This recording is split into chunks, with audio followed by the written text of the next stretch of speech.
Welcome to special edition of Vadis Indonesia. Today, I had the opportunity to meet one of the great leaders of Timor Leste, who is a friend of Indonesia, who will be my guest to discuss about ASEAN and Indonesian Timor Leste relationship. Your Excellency, my good friend Jose Ramos Horta, President of Timor Leste. Thank you for being my guest and welcome back to Indonesia. It's always nice to see you back in Jakarta. Pleasure, always.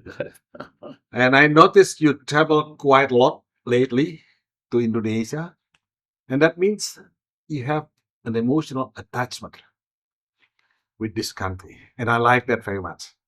I know you don't have that much time, but let me ask you a few questions. One, before I do that, I would like to congratulate you, Timor Leste, for being a new member of ASEAN. It has been a long wait before finally ASEAN accepted Timor Leste as part of its family. Let me ask you this. When you delivered a speech at the ASEAN Secretariat 2 months ago, I was there. Yeah? You said it is harder to get to ASEAN than to get into heaven. Correct me if I'm wrong. That's Yeah? That was your statement. Yeah. So it was a statement of frustration, yeah. I thought at the time, but since you are already a member of ASEAN, would you like to comment on what you have said at your speech I mentioned? Yes, I remember saying that easier to get to heaven than to get to ASEAN. Yes. Because as a Catholic, different religions have a different ways of reaching heaven, I presume. Yes. The Catholic is the simplest way. Do not commit any sin. Mm-hmm.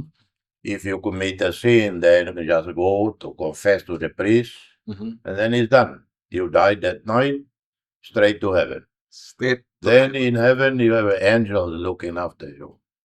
And so with ASEAN, it is so complicated. God, there are procedures after procedures. We have to access to treaties, and then treaties, then domestic legislation have to be adapted to conform with the treaty, etc., etc. But in reality, I say yes. It is that it was a process that was necessary. ASEAN wouldn't be as effective as it is. Yes. If it didn't have all of these. It is bound by all these treaties that cover sectors from A to Z. And it took you 11 years. 11 years of preparation. But even so, I would say, particularly in the last 3 years, that we work harder. It doesn't mean that from day one, 11 years ago, 2011, when we first applied, we start working hard. No, we went slow. I remember one foreign minister, our foreign minister, complaining to me. I was president at the time, 2011. He said, "President, can you please convene the meeting? Because I convene and no one shows up. They convene meetings on ASEAN." So maybe, of course, the country moved on. Yeah. We invested in infrastructures from 2009, 10, 11, massive amount of money went into infrastructure, into education. For instance, we created a special fund called Human Capital Development, where we sent hundreds of bright Timorese to study throughout ASEAN universities. 100 went to Thailand, 100 to the Philippines, several hundred to Indonesia, our own scholarship to Australia and elsewhere. So all of these were part of the effort for the country itself, and obviously necessary to join ASEAN. Okay. So welcome to Thank you. ASEAN, big family. So my second question is, what are the most significant opportunities ASEAN members offers Timor Leste in terms of trade, in terms of investment, in terms of technology?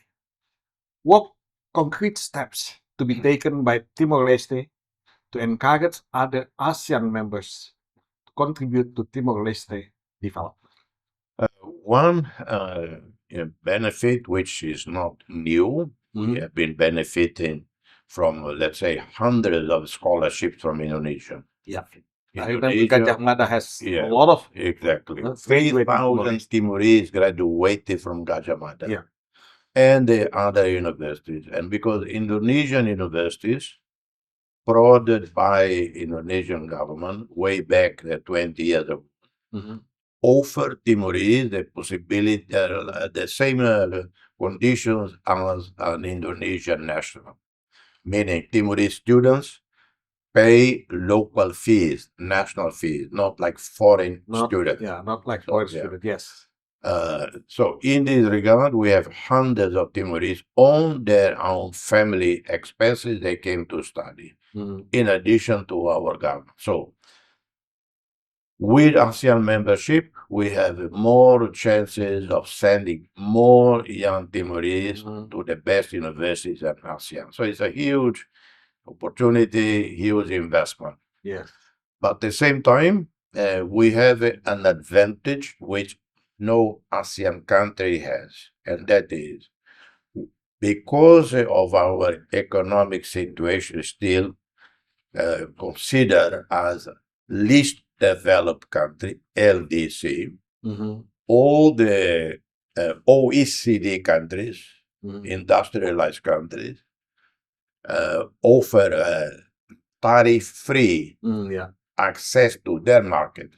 So any product created in Timor-Leste with at least 30 to 40% local content can be exported tariff-free to anywhere in Europe, to Australia, New Zealand, South Korea, Japan, and China. So what could happen? Okay. Indonesian companies, because Indonesia ran out of water. So Indonesian companies, good companies with high quality production, could set up in Timor-Leste. Yeah. Then working with us, because it has to have a 30 to 40% local content. I guess local content can include the land. Then we can export to Europe, to Australia, and so on. Okay. That's what I would like to see. In addition, I would like to see an idea that was discussed before, as soon as I was president, with the authorities in NTT, Nusa Tenggara Timur, to create a free trade zone in Wekusi, 10 kilometers into Wekusi, 10 kilometers into Timor-Leste. A free trade area, tax-free. Okay. Then you invite people from around Southeast Asia, elsewhere, that to set up manufacturing industries, whatever them. In addition, we are strategically located.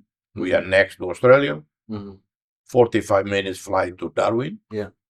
We are next to the rest of Southeast Asia, the next of ASEAN, Indonesia, Singapore, Malaysia, and all of that. Then next, we have China, South Korea, Japan.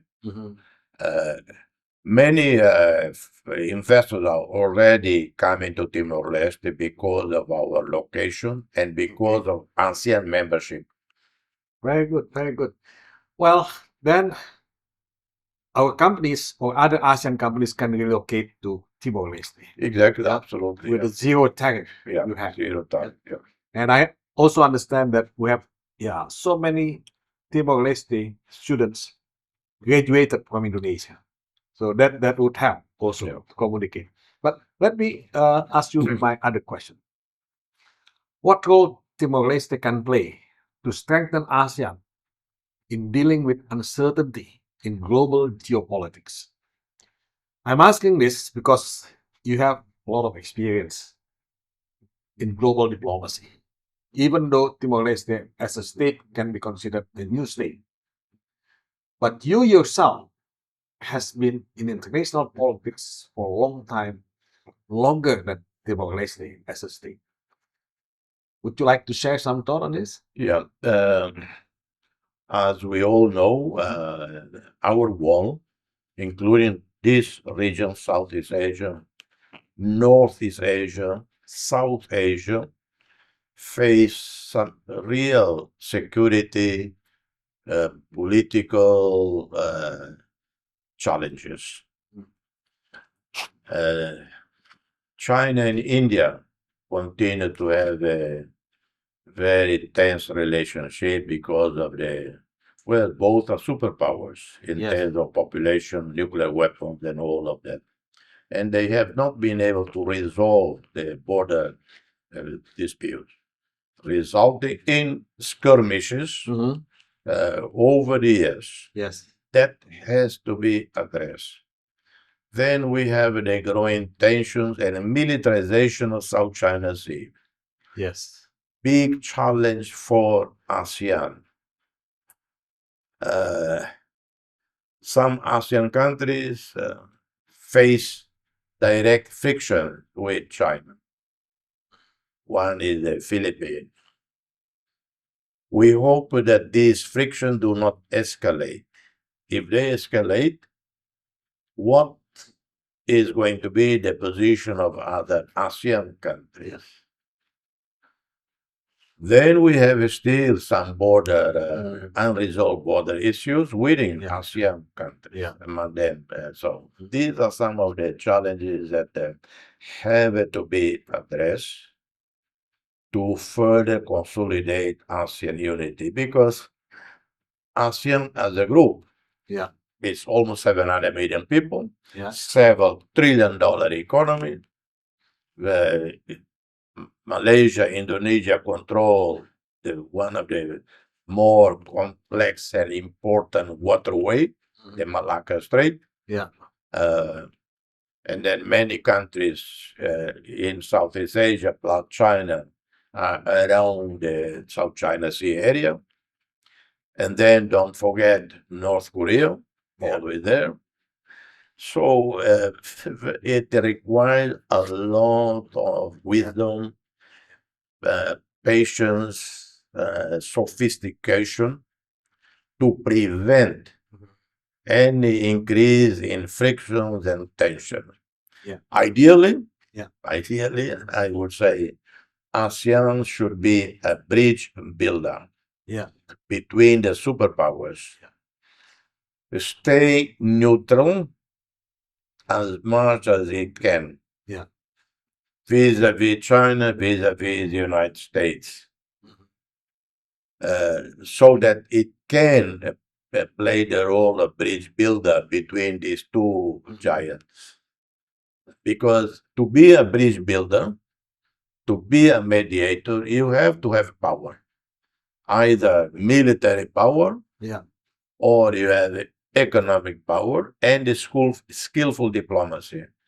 ASEAN can do that. But if it's not able to resolve Myanmar, if it's not able to navigate South China Sea dispute, how can it be a bridge builder? That's true. Well, I hope ASEAN can be as solid as we hope. But at the same time, there's also a problem within ASEAN. You know, the doctrine of non-interference. That probably caused a lot of problems for ASEAN, so to speak. So is this time for ASEAN to revisit that non-interference doctrine? Because there are so many problems within ASEAN. You see what happened between Cambodia and Thailand. See what happened in Myanmar and probably in other parts of ASEAN. So is this a time to reconsider or to revisit non-interference doctrine? There has to be a clarification on the whole concept, notion of non-interference. obviously non-interference in the domestic situation of a given country. Okay.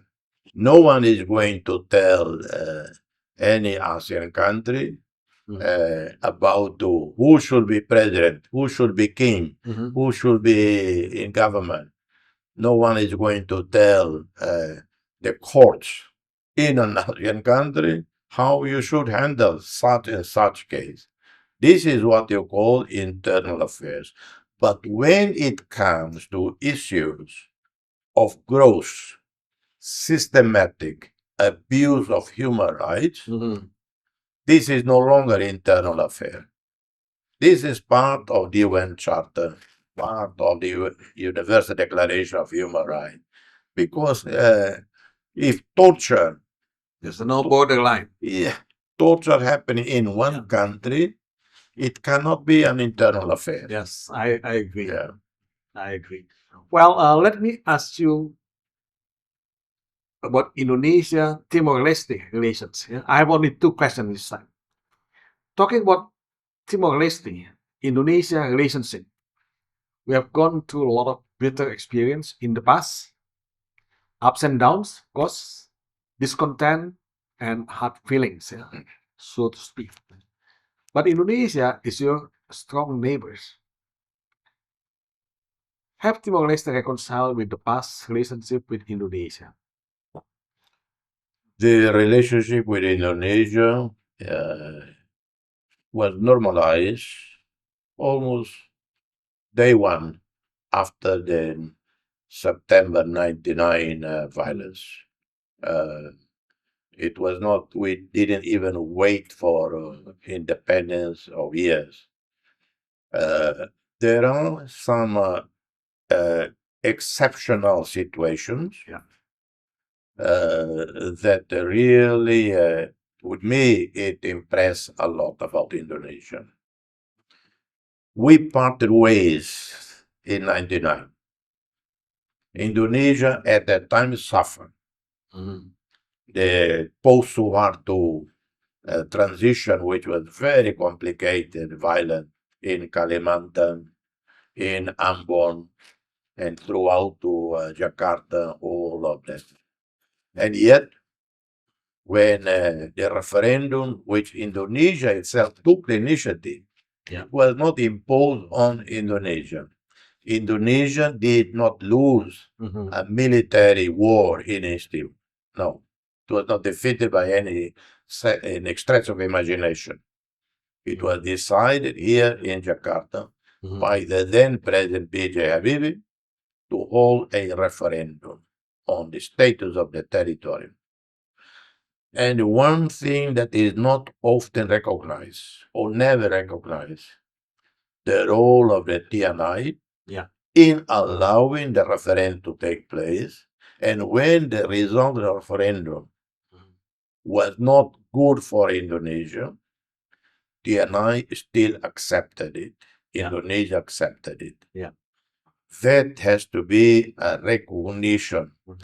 Because my argument is the referendum in Timor Leste and our independence was consented by the TNI. Democracy in Indonesia, the Reformasi movement, was consented by the TNI. Because in the circumstances of 99 to 2001, these were prescription for a coup, for martial law. Indonesia could have done like the military in Myanmar did. How many times? 3 times already. They don't like an election result, they do a coup, cancel the election. You know, with the situation as it was here in Indonesia, the military could have said, President Habibie, you stop this nonsense, and martial law is declared. And who is going to do anything about it? Look at Myanmar, much weaker than Indonesia. No, they showed their maturity, their statesmanship, their professionalism, and honor. Because of all of this, we in Timor Leste said too much bloodshed already. Yeah. Indonesia also suffered over the years. So we rejected a special tribunal for Timor Leste that would put on trial I people. remember that. Yeah. I remember We that. completely rejected it. We Yeah. understood situation in Indonesia, and the Indonesian side then appreciated and walked halfway and shook our hands. Yeah. Uh, Well, I supported a referendum. I supported Habib's decision at the time. I myself believe that Timor Leste has never been part of Indonesia according to international law. exactly. But now Indonesia is a strong supporter of Timor Leste. Yeah. In fact, Indonesia took the initiative to propose or to nominate Timor Leste to become member of ASEAN and has been strong supporter ever since that. Yeah. My final question, Mr. President, how do you see the future of Indonesia Timor Leste relationship? Do you have any wish or message that you would like to convey to our President Prabowo? I would say inevitably in the next few years, perhaps Indonesia has to become an official language in Timor Leste. Is that so? That's my view for a long time. Thank A you. long time. Because at least 40%, maybe 50%, maybe more, people use perhaps Indonesian. How can we deny this status to a language that is spoken by so many people? So that's one. Besides, Indonesia increasingly becoming a regional and a global influencer. Maybe not global power, but global influencer. And one thing I admire about Indonesia, but the leadership and their foreign service, one of the best trained in the world. I follow over the years, including when we are fighting each other. Indonesia never lose an election in the UN. They meticulously study a case, and when they decide, okay, we are going to run for the Human Rights Council, for the Security Council, or for whatever, many UN agencies, hardly ever they lose. Very sophisticated, very informed, everything well researched. Diplomats are among the finest in the world. And then at the very national leadership level, starting with Habibi till now, well, all of these leaders, particularly starting with Ibu Mega, then came with SBY, Indonesia's economy expanded, increased its industrial output, the quality of its products, from a light industry to heavy industry, international trade, international diplomatic presence. And I say only one thing. I have been talking about, like many other people, not only me, United Nations reform, Security Council reform, expand the numbers of member Security Council, including the permanent members. Yes. Asia is very underrepresented. Should have more Asian in the UN Security Council. But membership will require, to be a permanent member, will require consensus. Without consensus, I don't see how. But how can, for instance, we keep out India? Yes. India has to be a permanent member. But will India be able to get consensus support from China? Yeah. From Pakistan? Yeah. I don't know. But there is one country in Asia that would face no objection from anyone to be a permanent member. That is Indonesia. Indonesia will be the only country in Asia that would walk in easily. Yeah. In Latin America would be Brazil Brazil. and Mexico, but with a bit of turbulence.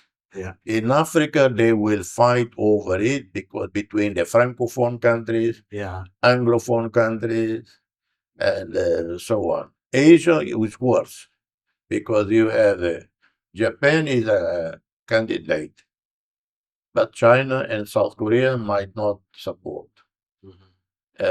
India is a legitimate candidate. How can you keep out 1.5 billion nuclear power? Yes. Yes. But the reality is, so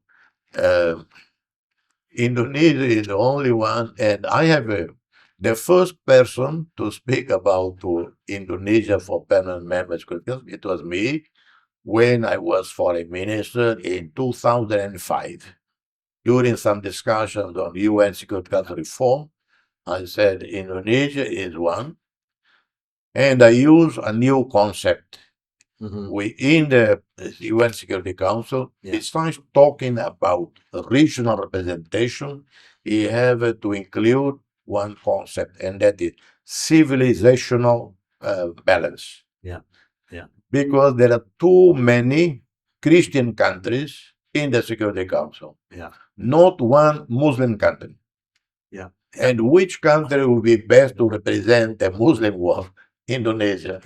I think you know very well that both of us have nominated Nahdlatul Ulama and Muhammadiyah to win the Nobel Peace. That's simply because Indonesia is the largest Muslim country from every perspective. I do have many other questions, but I don't think we have time. You have to go to another meeting. So let me thank you very much for the conversation. And I hope you come back again to Indonesia and we do another conversations. Thank you so much. Mulya, do come again, visit Timor Leste. I will. And we can do a lengthy podcast there. Well, I tell you what, And you know what? You are one of the persons whom I would like to honor as president of Timor Leste with one of our highest honor in Timor Leste, called the Order of Timor Leste. Thank you so much. It's an honor. That's why during lunch I asked a few details of your background. Of course, I knew, but I needed some dates, some all of them. And because you are one of the democracy fighters, one of the human rights fighters, since you were a student, then through Suharto era. And our national declaration, we don't honor only Timorese, we honor foreigners also for whatever their contribution. In your case, contribution to human rights in Timor-Leste, and your contribution nationally in Indonesia. So one day soon, I hope you come to Timor-Leste for me to honor you. Thank you, Mr. And then we do another podcast. Thank you, Mr. President. I always feel at home in Dili, in Timor-Leste, because I saw so many friends there. They speak Bahasa Indonesia. So that's why I'm very pleased to hear from you today that Bahasa Indonesia would be announced or declared as one of the language and national language in Timor-Leste next time. So thank you so much. Thank you. Terima kasih. Thank you. Terima kasih banyak. Sampai ketemu lagi. Thank you. Sampai berjumpa lagi. Thank you.